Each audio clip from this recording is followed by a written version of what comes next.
मैं अमर हूँ और यह कहानी मेरी है। मैं एक छोटे से गांव में रहती हूँ जहाँ सुबह सूरज के साथ जिंदगी जागती है और शाम ढलते ही हर घर में खामोशी उतर आती है। मेरे अब्बू एक सादा मिजाज इंसान हैं जो इज्जत को सबसे ज्यादा अहमियत देते हैं। मेरी अम्मी घर संभालती हैं और मेरी एक छोटी बहन नसीम और एक भाई है। मैं 20 साल की हूँ और रोजाना अपने गांव से करीबी शहर कॉलेज पढ़ने जाती हूँ। मेरे ख्वाब बहुत बड़े नहीं थे, बस एक इज्जतदार जिंदगी, अपनी वलिदैन की खुशी और एक अच्छा मुस्तकबिल। लेकिन मेरी जिंदगी में एक ऐसा मोड़ आया जिसने मुझे अंदर से बदल दिया। हमारे घर के साथ ही यासिर रहता था।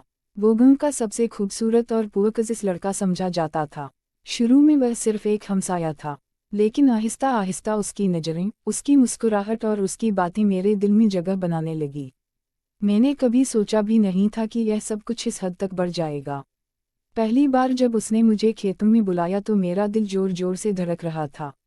मैं डरी हुई भी थी, मगर न जाने क्यों उसकी तरफ खींची चली गई। वो मुझे देखकर मुस्कुराया जैसे मैं उसकी दुनिया हूँ।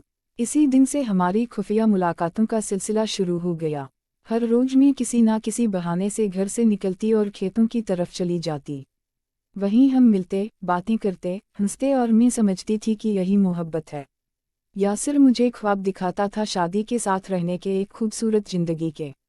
मैं उसकी हर बात पर यकीन करती गई, लेकिन आहिस्ता आहिस्ता मुझे महसूस होने लगा कि कुछ बदल रहा है। वह पहले जैसा नहीं रहा था। उसकी बातों में वह खुलूस नहीं था, लेकिन मैंने खुद को यही समझाया कि शायद यह मेरा वहम है। फिर एक दिन ऐसा आया जिसने सब कुछ बदल दिया। उस दिन यासिर ने मुझसे ऐसी बात कही जिसने मेरे अंदर एक अजीब सा खौफ पैदा कर दिया। मैंने उसे मना किया, बार बार कहा कि यह गलत है, लेकिन वह मुसलसल मुझे यकीन दिलाता रहा कि वह मुझसे शादी करेगा, मुझे कभी अकेला नहीं छोड़ेगा। मैं उसकी बातों में आ गई और उसने मेरे आहिस्ता आहिस्ता मेरे जिस्म पर हाथ रखा और फिर मेरी टांगों पर। यह मेरा पहली बार था और मुझे बहुत मजा आ रहा था और वह साथ में हम दोनों की वीडियो बना रहा था। मैंने उससे कहा, तुम यह क्या कर रहे हो? उसने कहा, कुछ नहीं होगा, तुम डरो नहीं। और यही मेरी सबसे बड़ी गलती थी। वक्त गुजरता गया और मैं उसके करीब होती चली गई, लेकिन हकीकत में वह मुझसे दूर होता जा रहा था। एक दिन उसने अचानक कहा, अम्मा अपनी बहन को भी साथ ले आओ। मेरे कानों पर यकीन नहीं आया। मैंने उसे गुस्से में देखा और कहा, यह क्या कह रहे हो तुम मुझसे मोहब्बत करते हो या मेरी बहन से? वो हंस दिया, एक ऐसी हंसी जिसमें मोहब्बत नहीं थी। फिर उसने वह अल्फाज कहे जिन्होंने मेरी दुनिया हिला दी, अगर तुमने मेरी बात ना मानी तो मैं सब कुछ सबको दिखा दूंगा। मेरे जिस्म से जैसे जान निकल गई। मुझे लगा जैसे जमीन मेरे पाँव के नीचे से खिसक गई हो। मैं घर वापस आई तो मेरे हाथ कांप रहे थे। मैंने अपनी बहन नसीम को सब कुछ बताया। वो पहले तो मुझ पर गुस्सा हुई। उसने मुझे डांटा, कहा कि मैंने बहुत बड़ी गलती की है, लेकिन फिर उसकी आंखों में आंसू आ गए।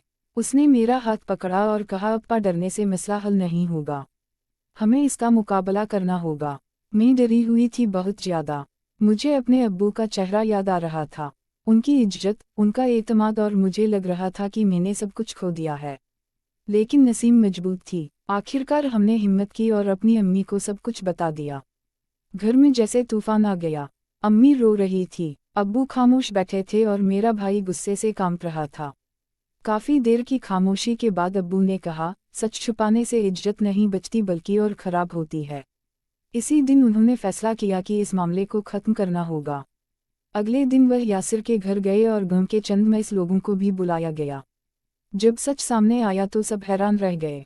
यासिर सिर्फ मेरे साथ नहीं बल्कि और लड़कियों के साथ भी यही खेल खेल चुका था। उसकी हकीकत सबके सामने आ गई। वो लड़का जो खुद को ताकतवर समझता था, आज सबके सामने सर झुकाए खड़ा था। आखिरकार उसे गांव छोड़ना पड़ा। मैंने अपनी जिंदगी का सबसे मुश्किल वक्त देखा, लेकिन यही वक्त मेरी ताकत बन गया।